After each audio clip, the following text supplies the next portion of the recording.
অদ্ভুতভাবেই মা চোখ বন্ধ করে মাধববাবুকে বলেন, আয় আয় মাধব, আমি জানতাম তুই আসবি।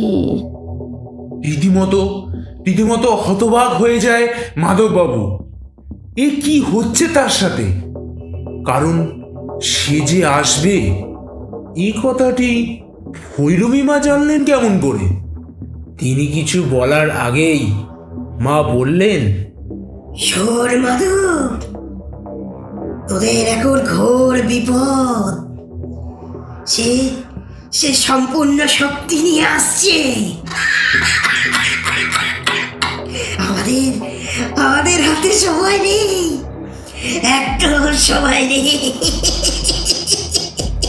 চল চল মানব, চল, এক্ষুনি চল। সবই যখন জানেন আপনি মা, তাহলে তাহলে আমাদের আমাদের বাঁচান মা, আমাদের বাঁচা।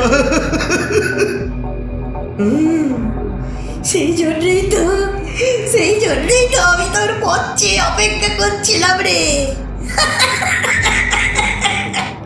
কিন্তু কিন্তু একটা কথা আমি আমি বুঝতে পারলাম না, যে যে আপনি আমি এইসব জানলাম কি করে? কি তাই তো? হ্যাঁ হ্যাঁ মা, এইসব তো আপনার জানার কথা নয়। তুই যখন থেকে আমার নাম নিয়েছিস না মাধব, তখন থেকেই আমার কানে তোর কণ্ঠ ভেসে এসেছে। আর আর আমার অনুচররা সব জানিয়েছে আমায়। চল মাধব, চল, আর সময় নেই, চল। এরপর ভৈরবী মা ও মাধববাবু দুজনেই রওনা হয় চক্রবর্তী মশায়ের গৃহের উদ্দেশ্যে। ওরা যখন চক্রবর্তী মশায়ের গৃহে উপস্থিত হয় তখন সন্ধে নেমে এসেছে। গিয়ে দেখতে পায় তারা চক্রবর্তী মশাই তার দাওয়াতে বসে রয়েছেন। মুখে একরাশ চিন্তা ও ভয়ের ছাপ স্পষ্ট। তারা সেখানে উপস্থিত হতেই তিনি উঠে পড়েন। আসুন আসুন ভৈরবী মা, অনেকদিন পর আপনাকে দেখে আমার খুব শান্তি হচ্ছে।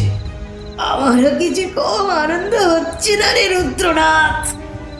মনে পড়ে যাচ্ছে সেই সাধনার দিনগুলির কথা। এত দূর বলে ভৈরবী মায়ের দৃষ্টি কিছুক্ষণ চক্রবর্তী মশায়ের মুখের দিকে স্থির হয়ে রইল, যেন এই রহস্য থেকে বেরিয়ে অন্য এক বড় রহস্যের গন্ধ এখানে পাওয়া যাচ্ছিল।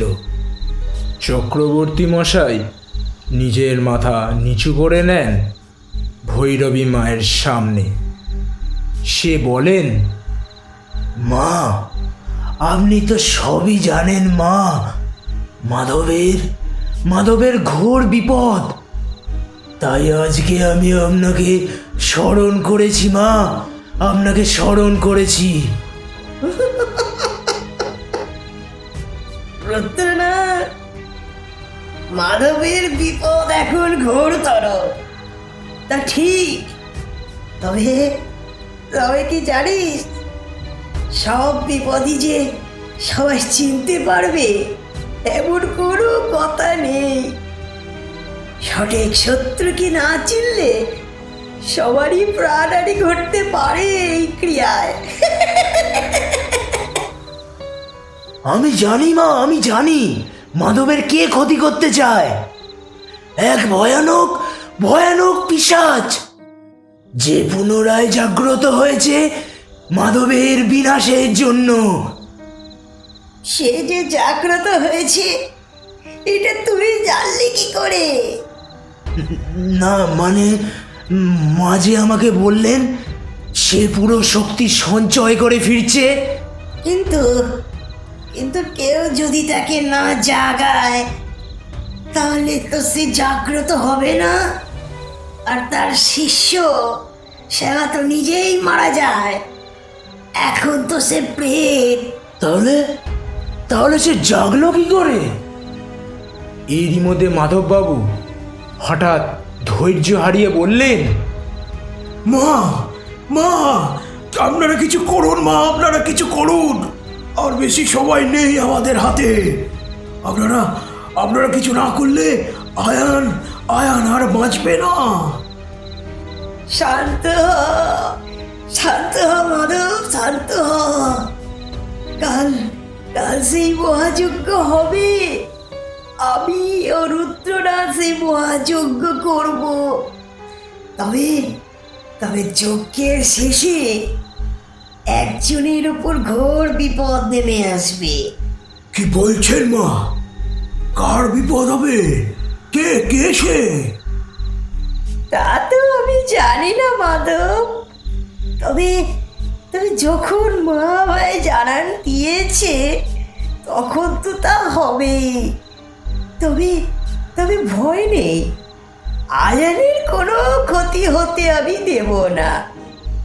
এই কথাতে হঠাৎ করে চক্রবর্তী মশায়ের চোখ যেন দপ করে জ্বলে উঠল, কিন্তু তা ভৈরবী মায়ের চোখ এড়ালো না।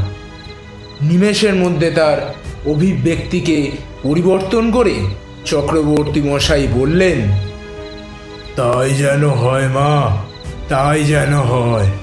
যজ্ঞ শুরু হওয়ার আগে ভৈরবী মা মাধববাবুকে বলেন, শোন মাধব, তোকে আজ এক মহা দায়িত্ব পালন করতে হবে। শোন, কি কি ভৈরবী মা? শোন, কানটা নিয়ে আয়, আমি তোকে বলছি। হ্যাঁ বলুন।